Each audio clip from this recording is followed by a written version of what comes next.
Series continues with the reigning NFC East champions. The Philadelphia Eagles certainly need help at receiver position. Mel Kiper has them taking Alabama wide receiver Henry Ruggs III in his latest mock. The Eagles' key losses are Nelson Aguilar, Jason Peters, and Malcolm Jenkins. Eagles win the NFC East with a 9-7 record and lost to the Seahawks in the wild card round. Max, I'll start with you here. Do you think the Eagles owe it to Carson Wentz to get him some help at the receiver position? No, they don't owe it to Carson Wentz. They gave him one of the biggest contracts in football so that he could help carry that offense. The great quarterbacks like Donovan McNabb, even in years where they don't have stuff, can get you to the playoffs and usually advance. It's not what Carson Wentz did last year. Helped get them to the playoffs in the weakest division maybe in the history of football, by the way. And everyone he beat down the stretch, when everyone was lauding how great he was down the stretch, every team he beat, another NFC East quarterback looked better in right around then against that same team. And these were rookies like Daniel Jones who were looking better than Carson Wentz against those same teams. Terrible teams, by the way. Carson Wentz has the ability to be an MVP. He's shown it in flashes, but was way too inconsistent last year. Should they draft a wideout? Should it be a good idea? Even though injury was really the problem last year. But Deshaun Jackson, can play, obviously. He's, very motivated for 2020. Alshon Jeffrey, maybe he'll be traded, maybe not. Maybe they'll draft a receiver. Stephen A. probably is a good idea. Why not? But this is a team that, if healthy, is kind of loaded and paid the quarterback a whole lot of money to get it done. It's on Carson Wentz to get it done. The team doesn't owe him a wideout. I completely disagree with you. First of all, pay attention to the sport that we're talking about here. It's not like basketball where even though you still need a team, no matter what sport you're playing in a team sport, you can take the ball and say, move the hell out the way, give it to me, I'll take you there. Quarterback can't do that. You got to throw the ball. Somebody's got to run the routes and catch the ball, and that has to be your receiver or your tight end. When you bring up Donovan McNabb, I'll remind you that in 2004 when they went to the Super Bowl, who was his receiver?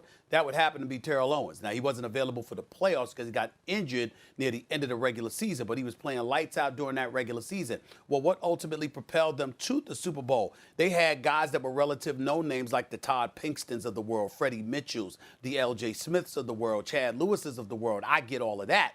But them brothers had been playing with Donovan McNabb. There was a cohesiveness, a cohesion, a togetherness that they had. They were familiar with one another, so they were able to overcome it. Also helped along by an elite defense led by Jimmy Johnson as your defensive coordinator, who was blitzing all day, every day, and just wreaking havoc throughout the National Football Conference. In the end, however, it still came down when you looked at the Philadelphia Eagles. What really, really propelled them because of the regular season that they had was the acquisition of Terrell Owens. We can't ignore that. If you're Carson Wentz right now, Deshaun Jackson was hurt last year. You got to get him healthy. Obviously, Nelson Aguilar is gone. You're looking at them. They desperately need a receiver. I definitely think they needed to buffer their defense, but they did that in their secondary, which was ranked 19th against the pass, by acquiring Darius Slay, more so than Nikel Roby-Coleman. I'm thinking about Darius Slay and what he can bring to the table, and I think that's going to be an upgrade compared to what they had last year.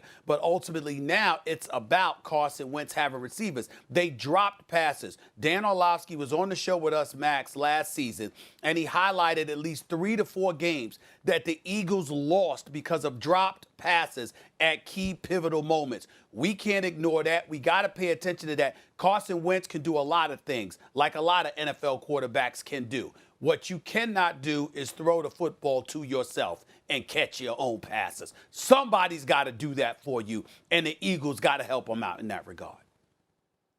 Well, I mean, they have a Hall of Fame tight end. They have 2 tight ends that are really, really good. And they have some receivers, but as you said, they were hurt last year. And they have an offensive line, but some guys were hurt. I'm not saying that Carson Wentz doesn't have high upside. He should be a top 5 quarterback. He is not. He's not. So what I'm looking at primarily is him. Now, as I said, it'd be a good idea. It's a deep receiver class.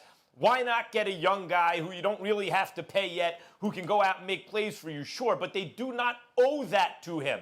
And yes, you can single out the season where he had T.O., but there were seasons, one in particular, where McNabb really didn't have much, and he still overcame it. Now, okay, that's a very high comparison. Like, that's a very high standard to compare someone to. Donovan McNabb, who's become an incredibly underrated historical quarterback. I've always said that he's that running back away in the critical time like John Elway, of being thought of like John Elway.